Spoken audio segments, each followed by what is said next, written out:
তাহলে আজকে আমরা শিখবো যেটা আর্টিকেল। তো আর্টিকেলের যে প্রথম থেকে আমি শেখাচ্ছি একদম নতুন করে, একদম বিগিনিং স্টেজ থেকে শেখাচ্ছি। তো আর্টিকেল তোমরা মোটামুটি আগে যেগুলো করেছো জুনিয়র লেভেলে, তো তার অনেক ব্যতিক্রম নিয়ম এখানে পাবে। তখন যা শিখেছিলে তার সঙ্গে কিছু অ্যাডিশন হবে, প্লাস কিছু ব্যতিক্রম নিয়ম থাকবে, যেগুলো আমাদের পরীক্ষাতে বেশিরভাগ দিয়ে থাকে। এইবারে আর্টিকেলটা হচ্ছে কীরকম, যে আমরা জানি যে বেসিক্যালি তিন ধরনের আর্টিকেল হয়, তিনটে আর্টিকেল হয়, দু ধরনের হয়।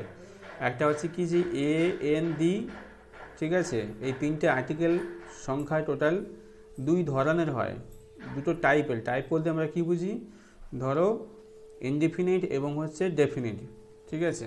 ইনডিফিনিট এবং ডেফিনিটকে বলা হচ্ছে দুই ধরনের আর্টিকেল, টোটাল সংখ্যা তিনটে। তার আগে জেনে নিই যে আর্টিকেলটা কী অ্যাকচুয়ালি। আমরা জানি যে এ এন ডি আর্টিকেল,